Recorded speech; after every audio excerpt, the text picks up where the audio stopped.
Tasnim reported Iran's army received a batch of 1,000 drones, according to Reuters. The delivery was announced amid growing tensions, with U.S. President Donald Trump warning of an attack if Tehran refuses a nuclear deal. Analysts say the timing appears meant to project readiness amid the standoff between Washington and Tehran. In accordance with the threats ahead, the Army maintains and enhances its strategic advantages for rapid combat and imposing a crushing response against any aggressor. The Army's Commander-in-Chief Amir Hatami said, according to Tasnim, as cited by Reuters. The statement frames the announcement as a defensive measure responding to external threats rather than as preparation for offensive action. Analysts say a figure like 1,000 is meant to emphasize scale, though the exact mix and readiness of these systems are not independently verified. The number represents a significant claim about Iranian military capability, but details about the drone types, capabilities, and deployment status are not available from the Tasnim report cited by Reuters. The description of a crushing response reflects Iranian deterrence messaging that has characterized Tehran's communications throughout the current escalation, according to analysts.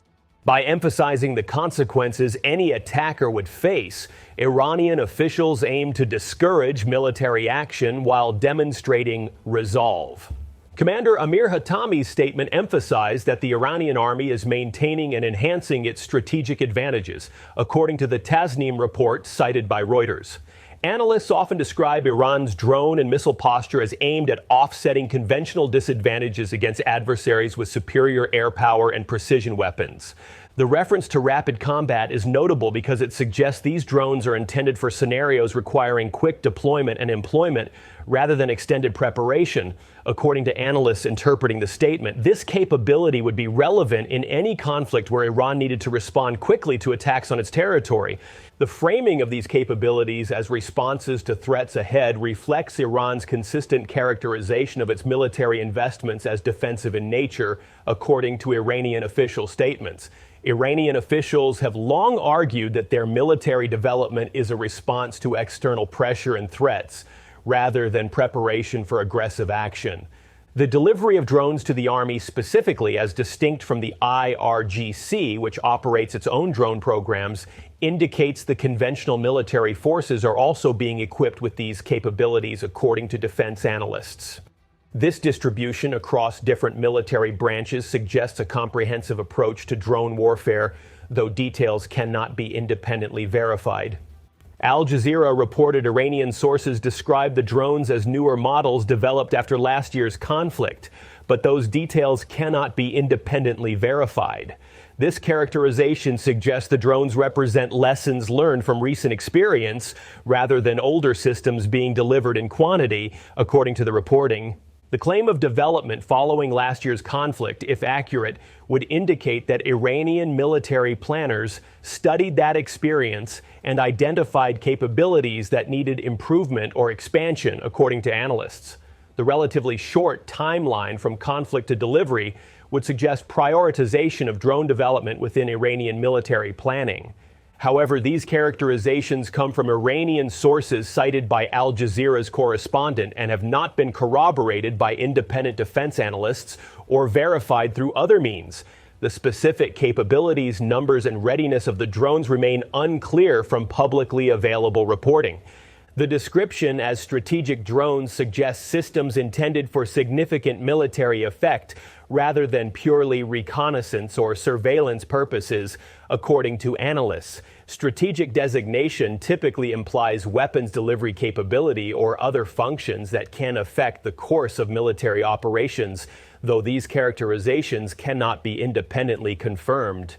Reporting from Tehran describes parallel lines in Iranian messaging, one showing a readiness to fight and the other showing readiness to talk, according to Al Jazeera's correspondent. This dual approach characterizes Iranian diplomacy during the current crisis, combining military demonstrations with openness to negotiation under certain conditions. The Iranian position emphasizes speaking with dignity and not under the threat of a U.S. attack, according to the reporting. This framing rejects negotiations conducted under military pressure while leaving open the possibility of dialogue if conditions change. The emphasis on dignity reflects Iranian sensitivity to being perceived as negotiating from weakness. The simultaneous announcement of drone deliveries and diplomatic travel by Foreign Minister Araghchi illustrates this dual approach in practice, according to reporting from Tehran. Iran demonstrates military capability while also pursuing diplomatic channels, sending messages to different audiences about both resolve and openness to resolution. This approach allows Iran to maintain multiple options while signaling to various parties, according to analysts. The military messaging addresses domestic audiences and potential adversaries. The diplomatic messaging addresses regional partners and international observers who might facilitate de-escalation. Iran's Foreign Minister Abbas Araghchi says the Iranian armed forces are ready to immediately and powerfully respond to any possible attack by the United States, according to Al Jazeera reporting. The warning came hours after U.S. President Donald Trump reiterated a threat to take military action against the country. The language of immediate and powerful response emphasizes both the speed and intensity of any Iranian reaction to attack, according to the statement. This messaging aims to convince potential attackers that military action would trigger swift consequences rather than allowing time for diplomatic intervention or limited responses. Araghchi's statement from the Foreign Ministry, rather than military officials, underscores that the warning represents Iranian government policy rather than just military positioning, according to analysts. The diplomatic chief delivering military warnings indicates the integration of Iran's defensive messaging across government institutions. The timing of Araghchi's statement following Trump's threats demonstrates the action-reaction dynamic that characterizes the current crisis, according to observers. Each side responds to the other's statements, creating a cycle of escalating rhetoric that raises concerns about potential miscalculation. Iran's Foreign Minister Abbas Araghchi is due to travel to Turkey on Friday for an official visit, according to Iran's Foreign Ministry spokesperson Esmail Baghei. The visit suggests ongoing diplomatic efforts, even as military rhetoric intensifies on both sides of the U.S.-Iran confrontation. Reporting suggests there might be something in Turkey with respect to mediation between the United States and Iran, according to Al Jazeera's correspondent in Tehran. Turkey has positioned itself as a potential mediator given its relationships with both Washington and Tehran and its interest in regional stability. The diplomatic travel demonstrates that Iran maintains channels for potential resolution even while announcing military capabilities and issuing warnings, according to analysts. This parallel approach allows Tehran to pursue multiple tracks simultaneously without committing to either exclusively. Turkey's role as a potential intermediary reflects the broader regional dynamic where Middle Eastern powers are seeking to prevent escalation that would affect their own interests, according to regional reporting. Turkish mediation efforts, if successful, could provide a face-saving pathway for both sides to step back from confrontation. Turkey's foreign ministry said Fidan met U.S. Ambassador Tom Barrack in Ankara.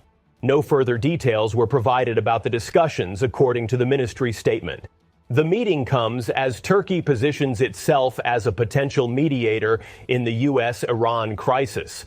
While the official topic of discussions was not disclosed, the broader regional context likely informed the talks given Turkey's interest in preventing escalation, according to analysts. Turkey maintains relationships with both Washington and Tehran, positioning Ankara as a potential bridge.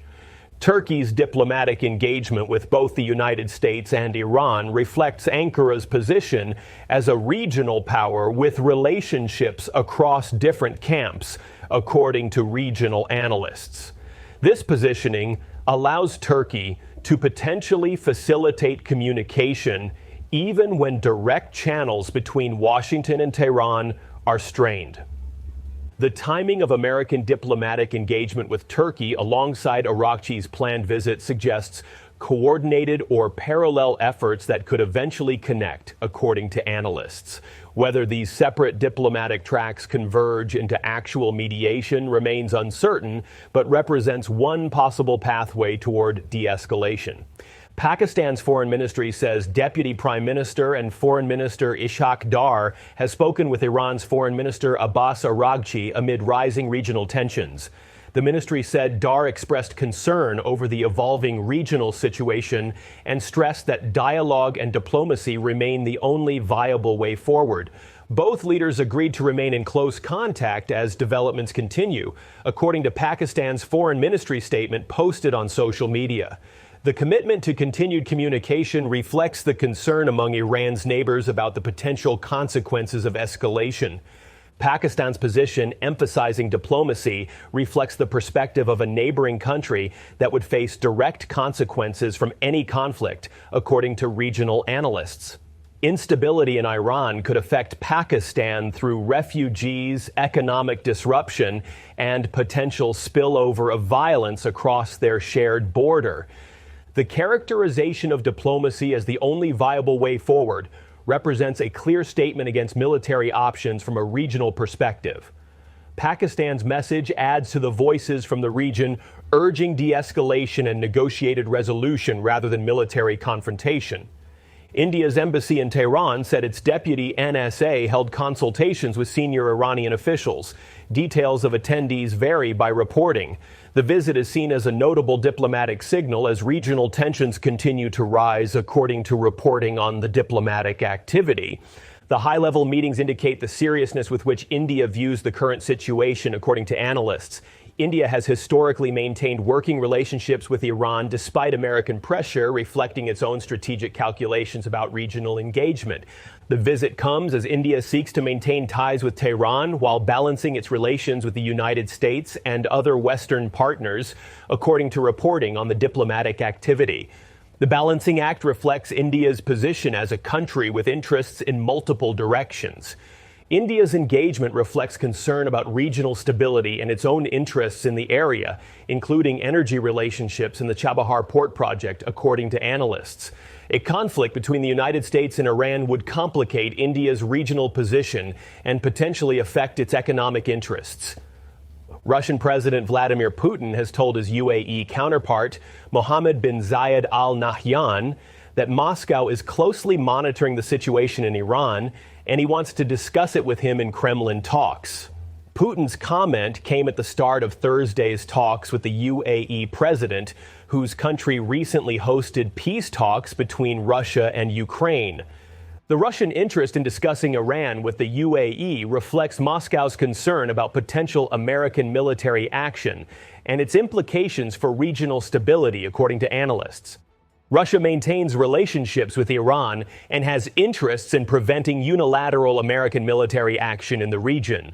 The UAE's role as an interlocutor reflects its positioning as a country that maintains relationships with multiple major powers, according to regional analysts. Abu Dhabi's recent hosting of Russia-Ukraine talks demonstrates its diplomatic capacity, which could potentially extend to U.S.-Iran tensions. The Putin-MBZ discussion adds another layer to the multilateral diplomatic activity surrounding the crisis, according to observers. Various powers are engaging with each other about the situation, reflecting widespread concern about where the current trajectory might lead. Kremlin spokesman Dmitry Peskov said the potential for talks between the U.S. and Iran had not yet been exhausted, and that any use of force against Tehran could create chaos in the region and lead to dangerous consequences. Peskov was commenting a day after U.S. President Donald Trump urged Iran to come to the table and make a deal on nuclear weapons or face a possible U.S. attack. The Russian characterization of talks as not yet exhausted suggests Moscow believes diplomatic resolution remains possible despite the current rhetoric, according to analysts. This framing encourages continued diplomatic efforts rather than acceptance that military confrontation is inevitable. Peskov's warning about chaos and dangerous consequences reflects Russian concerns about American military intervention that Moscow has consistently expressed, according to observers. Russia opposes unilateral American military action and has warned about destabilizing effects of such action in the region. The Russian position adds to international voices urging restraint and continued diplomacy. While Russia's perspective is shaped by its own interests, including its relationship with Iran, The warning about regional consequences aligns with concerns expressed by other regional and international actors. International reporting says Saudi Arabia and the UAE have signaled they do not want their territory used for strikes on Iran.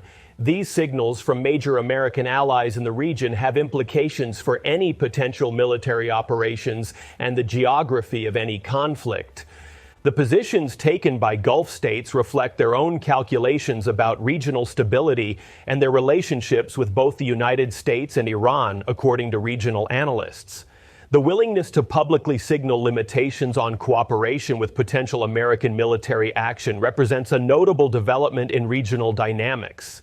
These positions complicate potential American operational planning while also potentially serving de-escalatory purposes, according to analysts. By limiting options for military action, Gulf states may be attempting to reduce the likelihood of conflict that would affect their own security and economic interests. The statements also reflect the improved relationships between Gulf states and Iran following the Chinese-mediated diplomatic breakthrough that restored Saudi-Iranian relations, according to regional reporting. The regional dynamics have shifted from the previous period when Gulf states more readily aligned with American pressure on Iran. Ali Vaez of the International Crisis Group noted that U.S. forces in military bases in Middle East countries were still involved in intelligence gathering and air defense operations. As such, if we end up in a conflict that escalates and spills over to the rest of the region, it is hard to imagine that the Iranians would not target these facilities, which are nearby, Vaez said.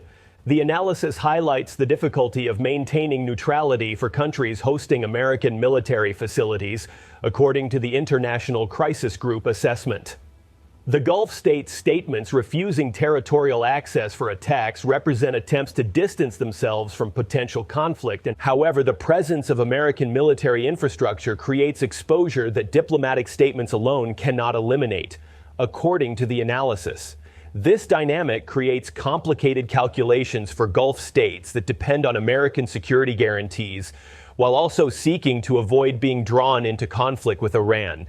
Vaez said Iran's short-range missiles and naval fleet were the kind of capabilities that could inflict harm on the Gulf countries' interests and on U.S. facilities there, and this is precisely why they have warned the U.S. against using military force, according to the International Crisis Group analysis.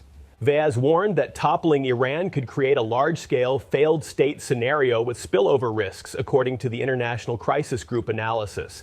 The analyst presented a scenario where even American military success would create significant problems for the region. The analysis suggests a destabilized Iran would affect neighboring countries through refugee flows, potential radicalization, and general instability, regardless of whether the military campaign achieved its objectives, according to the International Crisis Group assessment. This framing challenges assumptions that military action could resolve the situation cleanly, according to analysts. The International Crisis Group analysis suggests that various outcomes from conflict, whether inconclusive or successful in toppling the government, would create regional problems.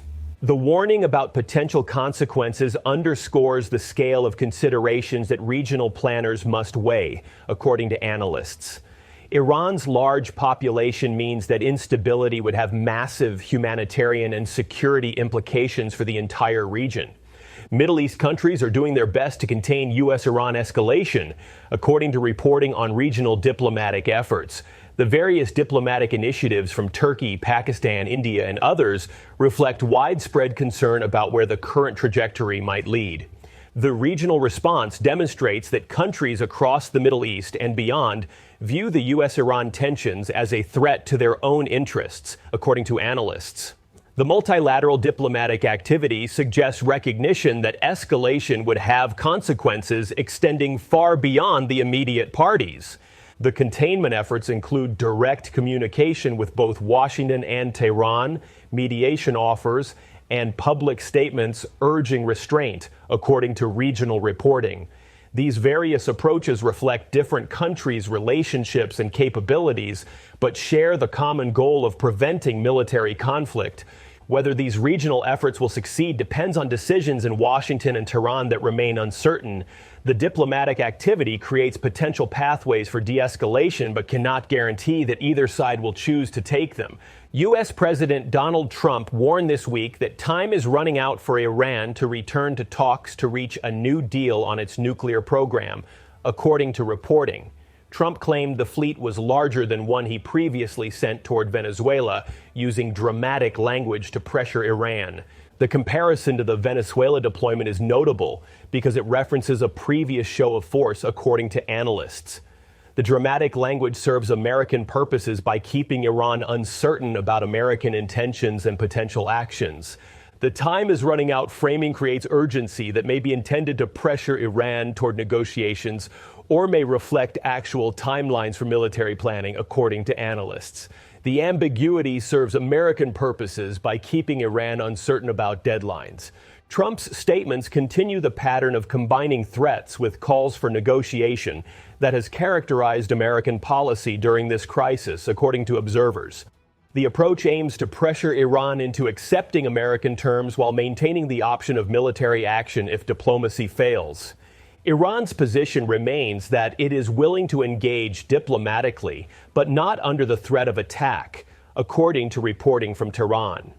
This framing rejects the American approach of combining military pressure with diplomatic offers, insisting that genuine negotiation requires different conditions.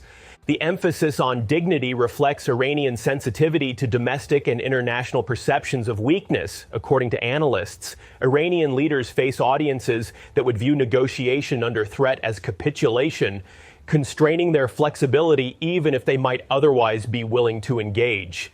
The gap between American insistence on pressure-backed diplomacy and Iranian insistence on negotiation without threats represents a fundamental obstacle to resolution, according to observers. Neither side appears willing to adopt the other's framework for how talks should proceed. This standoff over conditions for negotiation complicates efforts by third parties to facilitate dialogue, according to analysts. Mediators must somehow bridge frameworks that each side views as non-negotiable, a challenge that may prove insurmountable without changes in one or both positions. The situation remains fluid with multiple possible trajectories depending on choices yet to be made by leaders in Washington and Tehran.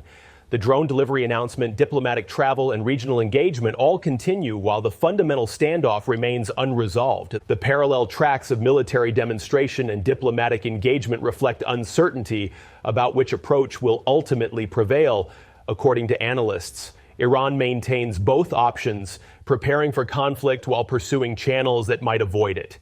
Regional powers continue their efforts to facilitate de-escalation, but their influence over American and Iranian decisions is limited, according to observers. The ultimate trajectory depends on calculations in Washington and Tehran that external actors can seek to influence but cannot control. For observers tracking the crisis, the combination of military announcements and diplomatic activity suggests that neither war nor resolution is inevitable.